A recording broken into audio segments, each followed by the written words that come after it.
सुनिश्चित की टूटे हुए सपनों की, कौन सुनिश्चित की अंतर की चीर व्यथा, पलकों पर ठीक ठीक ठिठकी, हार नहीं मानूंगा, रार नहीं ठानूंगा, काल के कपाल पर लिखता जाता हूं, बीच मेरा कैसा विलक्षण है।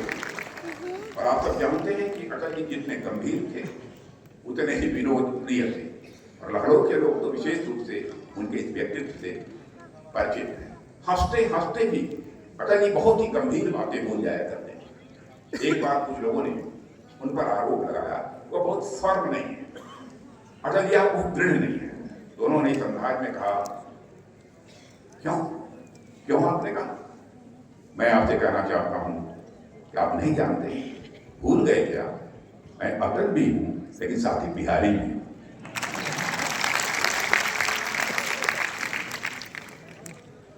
प्रतिपन्न बनी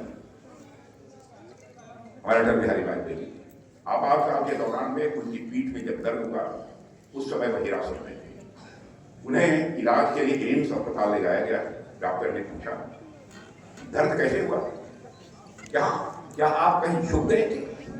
पिक्चर भी लगा दिया। हाँ डॉक्टर साहब, जिंदगी में झुकना तो नहीं जानता, कहीं मुड़ गए हो।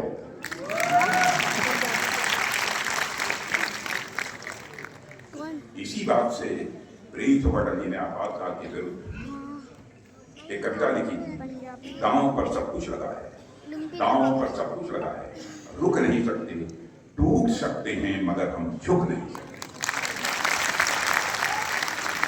एक घटना मैं आप सबके रखना चाहता हूं, 2006 की है।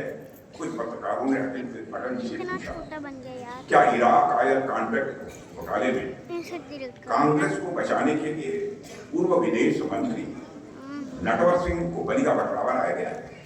तो अटल जी ने जानते हैं क्या जवाब दिया कि पूछा लोगों ने क्या उस पर पर्दा डालने के लिए भ्रष्टाचार पर नटवर सिंह जी को बलि का बकरा बनाया गया था?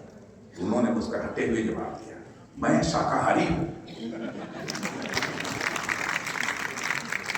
बहनों भाइयों, एक बार जब अटल जी पाकिस्तान के दौरे पर थे, ध्यान से सुनिएगा, जब एक बार वो पाकिस्तान के दौरे पर थे, एक अविवाहित ने महिला ने मुझसे कहा उसके भाषण से प्रभावित होकर आप मुझसे शादी करेंगे लेकिन मुंह दिखाई में मुझे कश्मीर दे दें।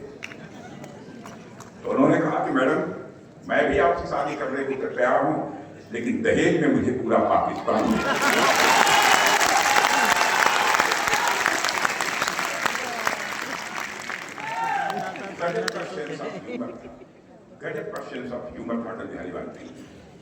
एक बार जब कांग्रेस के नेता श्री वाई चौहान कुछ समय के लिए जनता पार्टी में शामिल हुए और फिर दोबारा जब कांग्रेस में चले गए, बेकरारी के दौरान अटल जी ने कटाक्ष करते हुए कहा कि हमने चौहान साहब से पूछा ये आपने क्या किया?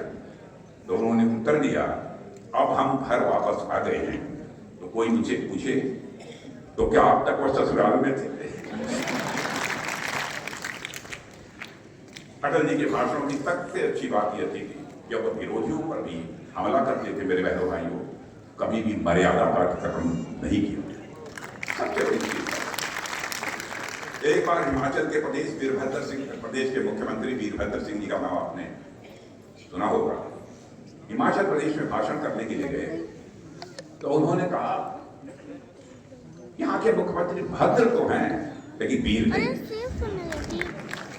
और इतना कहकर सारी बात उन्होंने समाप्त कर दी।